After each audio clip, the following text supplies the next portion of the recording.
Ողջույն հարգարժան հետևորդներ, այս ձևաչափով շարունակում ենք քննարկել մեր երկրի ներքին եւ արտաքին քաղաքական հարցեր։ Զրուցում ենք Հանուն Հանրապետության կուսակցության փոխնախագահ Ռուբեն Մերաբյանի հետ, ես այդ կուսակցության նախագահն եմ Արման Բաբաջանյան, ողջույն Ռուբեն։ Ողջույն։ Երկրի ներքին քաղաքական կյանքը պատրաստվում է ընտրություններին ընդառաջ այս տրամաբանությանը եւ կուզեմ, եթե հասցրել ես ընդհանրապես ծանոթանալ երկու հիմնական հարցազրույցներին անդրադառնանք, մեկը Սերժ Սարգսյանն է հարցազրույց տվել ընդարձակ, ասացիր 6 ժամանոց եւ նաեւ Սամվել Կարապետյանի Զարմիկը Միացյալ Նահանգներում Թաքեր Քալսոնին է տվել հարցազրույց։ Կուզեմ ավելի շատ ընդհանրական, այսպես գնահատական տանք նախ Սերժ Սարգսյանի հարցազրույցին, ինչի համար էր այդ հարցազրույցը պետք, եւ ինչու հենց հիմա։ Եվ հիմա մանավանդ ընտրություններին դեռ 7 ամիս կա, եւ արդյոք սա նախընտրական տրամաբանության մեջ է, վարչապետն է հասցրել արդեն արձագանքել մի քանի պոստերով, այո, գրառում է արել, նաեւ քաղաքական թիմի անդամներն են խոսում։ Ընդհանրական ինչ գնահատական կտաս։ Ընդհանրական այս ամենը ես տեսնում եմ մեկ ինտեգրալի մեջ, նաև Բաքվում այդ պարադը, որը տեղի է ունենում, եւ հայտարարություններով, որով հանդես եկավ նաև Ադրբեջանի արտգործ նախարարը, սա եւս մտնում է այդ ինտեգրալի տակ։ Արդյունքը հետեւյալն է, որ այո, մենք տեսնում ենք, որ եւ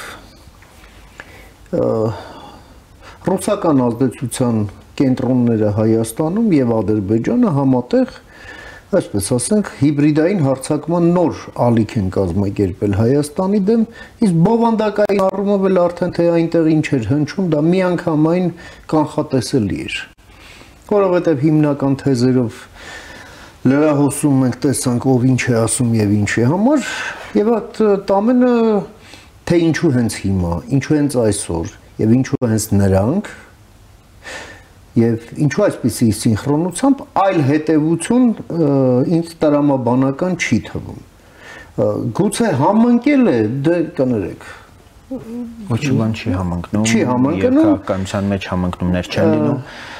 բայց Արժևում նաև նոյեմբերի 9-ն է, բնականաբար Ռուսաստանի արտգործնախարարությունն էլ այսպես դեռ նոյեմբերի 9-ը չլրացած միանգամից թեմա դրեց շրջանառության մեջ իր հայտարարությամբ, շատ հայտնի են Հայաստանում այն շրջանակները, ովքեր դեմ են օգոստոսի 8-ին եւ ասում են, որ պետք է դրա փոխարեն նա կատարվի, որովհետև սա խարխուլ է, սա հաստատուն բան չէ։ Խոսքը նոյեմբերի 9-ի խոսքը օգոստոսի 8-ի մասին է, որ դա խարխուլ մի բան է, պետք է վերադառնանք նոյեմբերին Ռուսաստանի միջնորդությամբ պայմանավորվածությունները։ Եվ ճիշտ է ասում Ռուսաստանը եւ այլն եւ այդպես շարունակ։ Դե հիմա բացի դրանից էլ մենք տեսնում ենք նաեւ հետեւյալը, որ օգոստոսի 8-ը նաև անլրջացվում է ներքաղաքական այս իրադարձությունների այս հորձանուտում, հա, մեդիա դաշտում փորձ է արվում համենայն դեպս իշխանությունն էլ ինչ է անում, ինչ չի անում, որևէ հաղորդակցություն ռազմավարական չի իրականացվում պատշաճ ձևով, որ դա դառնա հիմնական լրահոսի են թոփ թեման, այլ զբաղված է, ասենք Նիկոլ Փաշինյանը 7-8 հատ, թե 5-6 հատ չեմ էլ հաշվում, բայց մի քանի հատ գրառում արել այն անբովանդակ խոսակցությանը կամ պարզ հայերենով ասած շարերին, որով հանդես են իր գալիս ուրեմն այդ սփիքերները, դա է դառնում լրահոսի գլխավոր թեման, մինչդեռ մարդիկ ուղղակի զզվել են արդեն այս գողկատու քաչալշուն դիսկուրսից։ Կարծում եմ, որ շատ ավելին է, քան գողկատու քաչալշուն, բայց նաև այս ինտեգրալի մաս է Գերագույն հոգևոր խորհրդի հայտարարությունը, ըստ որի փաստորեն ոչ մի ընդառաջ քայլ չի արվում, ոչ մի բեկում սպասել պետք չէ ներքաղաքական ընդհանուր տրամաբանության մեջ եւ քաղաքական բովանդակությամբ ամբողջովին։ հոգևոր որևէ քննարկում չկա եւ ստեղծված իրավիճակին իրապես հոգևոր կրոնական լուծում գտնելու ուղղված որևէ քայլ չկա եւ մենք պիտի տեսնենք որ եկեղեցին կարող է եւս ագրեսիվանալ ներքին քաղաքական կյանքում սա կարող է նոր առիթ դառնալ բայց ես ուզում եմ հատկապես գիտեք անընդհատ վերջին ժամերին մտածում եմ թե որքան ձեռնտու են այս քաղաքական սուբյեկտները մեր հակառակորդին Ալիևը ուղղակի երազում է քաղաքական այսպիսի եւ ընդդիմություն ունենալու եւ ապագայում եթե հնարավոր լինի այսպիսի իշխանություն ունենալու որովհետեւ միայն այսպիսի իշխանությունը հնարավորություն կտա Ալիևին վերջապես իր ծրագրերը կյանքի կոչել այդպիսի իշխանությունը ուղղակի այլևս ոչ մի Վաշինգտոնյան պայմանավորվածություն, ոչ մի արևմտյան զսպող որևէ դերակատարություն այլևս Հայաստանում չի լինի եւ Ալիևի ձեռքերը ամբողջությամբ ազատված կլինեն Հայաստանի հետ անելու այն, ինչ ինքը առասարակ մտադիր է։ Այսինքն Ռոբերտ Քոչարյանը եւ Սերժ Սարգսյանը այս եկեղեցու գլխավորությամբ այն ինչ որ անում են եւ այն նպատակը որ դնում են, հավասարապես իրենց է պետք, Ռուսաստանին է պետք եւ Ադրբեջանին է պետք։ Հիմա մեր ժողովուրդը պիտի որոշի, այս տեսակ ընդդիմությունը, որի եւ ընդդիմադիր դիրքավորումը, եւ որպես իշխանություն իրենց ռևանշը, միայն շահեկան է բոլորին բացի Հայաստանից։ Այդ տեսակ սուբյեկտները, այո, այդ տեսակ սուբյեկտները ընդհանրապես մեզանում գոյության իրավունք ունեն, թե ոչ։ Դե իհարկե Մայասանդուն ապացուցեց, որ ինչ է հնարավոր անել եւ ինչ է պետք անել նման սուբյեկտների հետ։ Ավելի կոնկրետացնենք,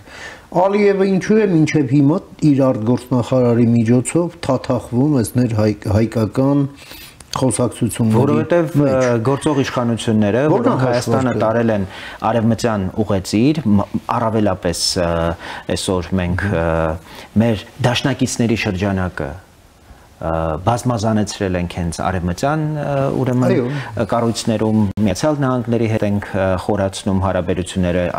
Եվրամիության եւ Եվրամիության առանձին անդամ պետությունների սա մեծապես կապում է Ալիևի ձեռքերը մեր տարածաշրջանում կաշկանդում է իր ուզած տրամաբանությամբ եւ սցենարով գործել։ Իսկ ո՞րն է այդ սցենարը։ Հիմա բոլոր այս ուժերը ուզում են շրջեն եւ Հայաստանը տանեն մցնեն ուրեմն ռուսական ընդհանուր միութենական պետության իրենք ամեն ինչ անում են Հայաստանը դառնա անգործունակ օգոստոսի 8-ի համաձայնությունները ի կատարածելու հարցում եւ Ադրբեջանը հայտարարի որ Հայաստանը իրեն դուրս է դրել այս համաձայնություններից եւ դաշտ բացի վերաբանակցելու արդեն Միացյալ Նահանգների հետ, Արևմուտքի հետ, ոչ թե Հայաստանի մասնակցությամբ, այլ Հայաստանի մասին եւ բնականաբար Հայաստանի հաշվին։ Սա է Ալիևի հաշվարկը։ Եւ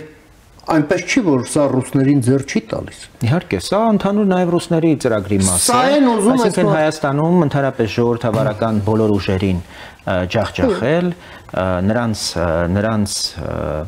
գործունեությունը անհնար դարձնել Հայաստանում, իդեպ դա վերաբերում է թե գործող իշխանությանը եւ թե ընդդիմությանը, այսինքն քաղաքական այն հոսանքները, ովքեր Հայաստանի դիմակայունության, Հայաստանի դիմադրողունակությունը ավելացնելու ծրագրեր ունեն, դրանք օրինակ հակառակորդ պետությունների, Ռուսաստանի, Ադրբեջանի հավասար հակառակորդներն են։ Եվ հիմա մենք այս նաև հարցազրույցների բովանդակությունը եւ հերահար նպատակը ավելի ու ավելի բացահայտում է այս իրողությունը։ Միանշանակով են։ Եվ այս ամենը այո կոչվում է հիբրիդային պատերազմ ընդդեմ Հայաստանի։ Հիմա գանք նրան ինչ է անում Հայաստանի Հանրապետությունը։ Հայաստանի Հանրապետություն ասելով,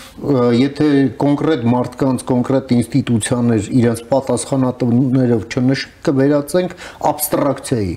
Խոսքը վերաբերվում է կառավարությանը, խոսքը վերաբերվում է ազգային ժողովին, խոսքը վերաբերվում է ուժային գերատեսչություններին, դատախազությանը, հատուկ ծառայություններին։ Այս հիբրիդային պատերազմը պահանջում է շատ հստակ դիմագրավելու ռազմավարություն եւ այդ ռազմավարության իրագործում։ Դուք տեսնում եք այդ ռազմավարությունը, ես չեմ տեսնում։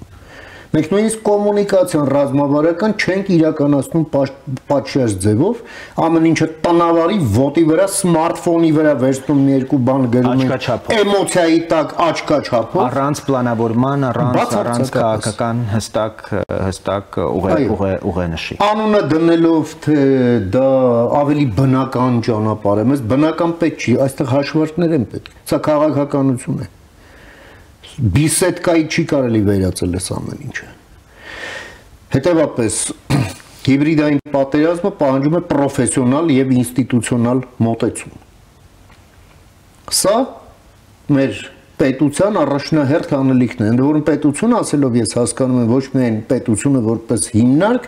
այլև պետություն, հասարակություն, քաղաքական դաշտ, մեդիա եւ այդ ամենի գործընկերությունն է, որ հնարավորություն կունենա հաղթահարել այս։ Շատ կարևոր բան եք ասում, այդ իմաստով օգոստոսի 8-ը ձեռք բերված համաձայնությունները մեծ հաշվով այդ իմաստով պիտի կրեն ոչ թե կուսակցական, այո, բնույթ, մինչդեռ մենք տեսնում ենք, որ մեծ հաշվով գործող իշխանությունն է բացառապես փորձում յուրացնել այդ օրակարգը եւ առաջ տանել։ Այլև սա ինքը պիտի այդ կուսակցությունը ջանար սրան համազգային գեներացնողի դերում լիներ ինքը բնույթ հաղորդել, որովհետեւ դրա շուրջ պիտի հայաստանյան եւ նաեւ ոչ հայաստանյան քաղաքական, հասարակական, սփյուռքյան կարողությունները եւ ուժերը պիտի կոնսոլիդացվեն եւ սա է օրինակ կարծում եմ ամենակարևոր անելիքը եւ ընտրություններին ընդառաջ ավելի շատ քաղաքական սուբյեկտներ ունենալ, որոնք կխոսեն օգոստոսի 8-ի որպես անքննելի եւ անսակարկելի եւ այլընտրանք չունեցող։ Իսկ ոնց որ տպավորություն եմ ստանում, այս քայլերը տանում են այլ պատկերի, երբ կլինի օգոստոսի 8-ի հետևում կանգնած մեկ սուբյեկտ եւ կլինեն բազմաթիվ սուբյեկտներ իրենց կոնսենսուսում ընդդեմ այդ օգոստոսի 8-ի։ Ավելին մենք տեսնում ենք արտաքին շահառուներ հենց այդպիսի պատկեր ստանալու։ Ես հասկանում եմ արտաքին շահառուների, բայց ես չեմ հասկանում մեր իշխանությանը։ Ի վերջո մենք հիմա խոսում ենք ներքին իրողությունների մասին, բայց տեսնում ենք թե դրանք որքան փոխկապակցված են արտաքին գործընթացների հետ։ Ես տեսնում եմ վերնագիր, երբ ուղղակի ինչ որ մի ռուս վերլուծաբան մի տգետից Հայաստանում այսպես ռուսական քարոզչություն իրականացնող մեկից հարցազրույց է վերցնում, վերնագիրը այսպես է՝ McDonald's վիզաներ թե անվտանգություն։ Ուրեմն ռուսները որոշել են ամերիկյան եւ եվրոպական առաջարկներին Հայաստանին արվող անվտանգություն որպես հակադրել։ Ուրեմն մեր մեծագույն սպառնալիք Ռուսաստանը, որը ասենք օրինակներով, մենք 5-րդ տարելիցն ենք նշում վաղը մեզ հետ տեղի ունեցած արհավիրքի, որի մեջ ուղիղ դերակատար է Ռուսաստանը, որը հովանավորել է այդ արհավիրքը, 10 տարի զինել է մեր հակառակորդին հարձակողական զենքով, մեզ մոլորեցնող հետախուզական տվյալները տվել, մեզ ըստ էության առաջարկել է հրադադար միայն պետականության դիմաց, այսինքն առաջարկ է եղել առնվազն վարչապետի վերջին ելույթներից մեկում հստակ ակնարկ կար այդ մասին, որ մենք կարող ենք կանգնեցնել, բայց մեզ առաջարկվել է միութենական պետության մաս լինել։ Այսինքն Հայաստանը չպիտի լիներ, պիտի լիներ այդ հրադադարը, բայց Հայաստան չպիտի լիներ։ Այո, Եվ այսօր բոլոր այն ուժերը, ովքեր նոյեմբերի 9-ի անուն են տալիս, ուղղակի հիմնահատակ պիտի մեր ժողովուրդը ուղղակի դրանց դուրս շպրտի քաղաքական աղբանոց, նրանք քաղաքական դաշտում անելիք չունեն, որտեվ ի վերջո ամեն ինչ հանգում է նրան, որ այս ընտրությունները Հայաստանի եւ ոչ Հայաստանի միջև է, Հայաստանի լինելու եւ Հայաստանի չլինելու միջև է, Հայաստանի լինելը բացառապես խորապես շահկապված է այդ խաղաղության օրակարգի հետ, չկա խաղաղություն, չի լինելու Հայաստան եւ բոլոր նրանք, ովքեր այս օրակարգին ընդդիմանում են, կամա թե ակամա նպաստում են Հայաստանի ուրեմն Հայաստանի չլինելու, Հայաստանի չեղարկման ուրեմն իրականություն դառնալուն եւ այս իմաստով կարծում եմ մեր քաղաքական դասի բոլոր այն քաղաքական ուժերը, ովքեր այս կամ այն կերպ աջակցում են այս օրակարգին, ավելի հասուն, ավելի պատասխանատու գտնվելու կարիք ունեն, թե սեփական քաղաքական ուժի, թե նաև պետության եւ ժողովրդի առաջ։ Այստեղ մենք նաև մեր օրինակով կարող ենք ասել, որ մեր խոսակցության հիմնական առարկան բացառապես ժողովրդի կարիքներն են։ Ինձ համար այս խոսակցություններից անդին Վարդենիսի տարածաշրջանի, սահմանամերձ գյուղերի, Արեգունի, Փամբակի, Կախակնի օրինակ Տիկին Սիլվայի, Վասիլի, Պետրոսի, Գևորգի կարիքներն են ամենահիմնականը եւ այն մարտահրավերները, որոնք այսօր ավելի ու ավելի խորացնում են այդ բնակավայրերում ապրելու հնարավորությունը, ավելի անհնարին դարձնում։ Ուրեմն մարդիկ, ովքեր ամեն ինչ արել են, որպեսզի գյուղերը ավելի փոքրանան եւ ավելի անհնար դառնա այնտեղ ապրելը, այսօր խոսում են այդ գյուղերում դպրոց կառուցելու աննպատակահարմարության եւ հավասարեցնում թալանին, վատնում է եւ թալան։ Ուրեմն այս անբարոյական այլասերվածները, ովքեր քաղաքական դաշտում կարծես մեծ գուրուներ են եւ ակսակալներ են, շախմատիստ, ինչ են արել մեր երկրի հետ, թող գնան տեսնեն իրենց աչքով, համոզվեն, թե մարդիկ ոնց են նողկում իրենցից, իրենց անցյալը, իրենց ներկան եւ ապագան խլելու համար։ Ու այսօր փոխանակ մտածենք ապագային ուղղված ծրագրեր, ռազմավարություններ, գյուղում կյանքը հետ վերադարձնելու հնարավորությունների քաղաքականության մասին, թե ինչպես կարողանանք բարձր աշխատավարձով աշխատատեղեր ստեղծել գյուղում, որպեսզի հեռացած մարդկանց առնվազն վերջերս 22 թվականի դեպքերից հետո հեռացած մարդկանց կարողանանք վերադարձնել գյուղեր, ասում է, որ նպատակահարմար չի գյուղերում, փոքրաթիվ գյուղերում մեծ դպրոց կառուցել 2 միլիոն $։ Մենք պիտի շարունակենք իրենց ապիկար պարազիտ քաղաքականությունը, այդ գյուղերը ընդհանրապես պիտի դատարկենք, մոռանանք այդ գյուղերի մասին ընդհանրապես։ Այո, միայն ընտրությունից ընտրություն հիշենք, տանենք մարդը 5000 դրամ փող տանք, որ իրենց ընտրեն, չէ՞։ Իրենց պատկերացրած քաղաքականությունը դա է եղել, դա կա եւ անուղղելի են նրանք եւ անդաստիարակելի, այսպես ասենք։ Հիմա ի վերջո ֆորմուլան մեկն է։ Հայաստանի Հանրապետությունը ինչու ենք մենք ուզում որ լինի ուժեղ, որովհետեւ ուժեղ Հայաստանի Հանրապետությունը ուժեղացնում է Հայաստանի Հանրապետության քաղաքացուն։ Բայց ոնց դառնա Հայաստանի Հանրապետությունն ուժեղ, եթե ուժեղ չի Հայաստանի Հանրապետության քաղաքացին, իր կարողություններով, իր մրցունակությամբ, իր գիտակցությամբ, իր գիտելիքով, ակտիվությամբ, քաղաքացիական գիտակցությամբ եւ այլն։ Սա այն դեպքն է, երբ ձեռքը ձեռք է լվանում։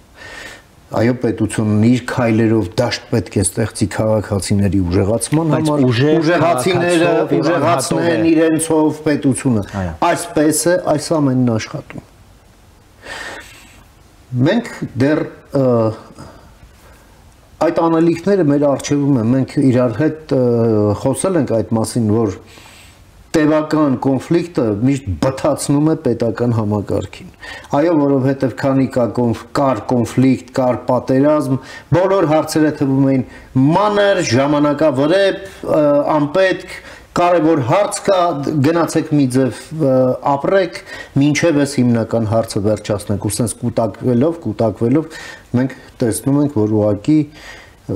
անտերության տասնամյակները մատնված բնակավայրեր,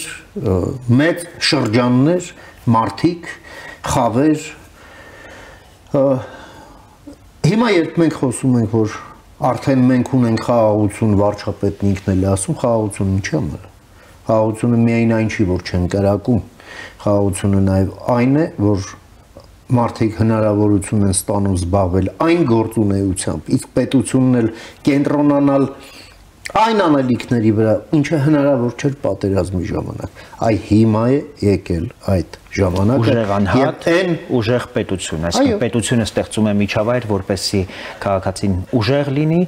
եւ քաղաքացու անհատի ուժն ուժեղացնում է պետությունը։ Հիմա մենք նոր ենք մոտենում այս հարցերին։ Այո, Հայաստանը խաղաղության անցնելով մեծ ներքին տրանսֆորմացիաների շեմի առաջ է, տրանսֆորմացիաներ, որոնք կուժեղացնեն թե մարդուն, թե պետությանը։ Սա անխուսափելի է եւս։ Իսկ գալով էլի նորից մեր խոսակցության սկզբին, բայց դրա համար այո, այդ շինհրապարակը ստեղծելու համար այդ շինհրապարակը պետք է մաքրվի թույնից, աղբից, մոլախոտից, մաքրվի, հարթվի, ֆունդամենտը գծվի, հետո նոր խոսենք շինարարության մասին։ Բայց մենք հասկանում ենք, չէ, որ այդ աղբանոցը եւ շինհրապարակը մենք չպիտի սպիտակ ձեռնոցներով, մարգարիտներ որոնելով, պիտի թևերը քշտել, աղբը, այդ ավգյանախորները ուղղակի մաքրել հիմնահատակ, ոչինչ չխնայելով։ Այո, նաեւ չպետք է խորշես ինքդ քեզանից, երբ քո վրայից էլ այդ աղբի հոտն էլ կարող է գալ, քո ձեռքերն էլ կեղտոտվեն, ստերիլ գործ չի դա։ Եվ այդքան էլ հաճելի գործ չի դա, բայց դա անհրաժեշտ է անխուսափելի։ Առանց դրա ուղղակի չենք կարող այո առաջ գնալ։ Այո։ Կարևոր արձանագրումներ էին կարծում եմ, առաջիկայում եւս առիթ կունենանք ավելի հանգամանալից այս հարցերի մասին խոսել։ Շնորհակալություն, կհանդիպենք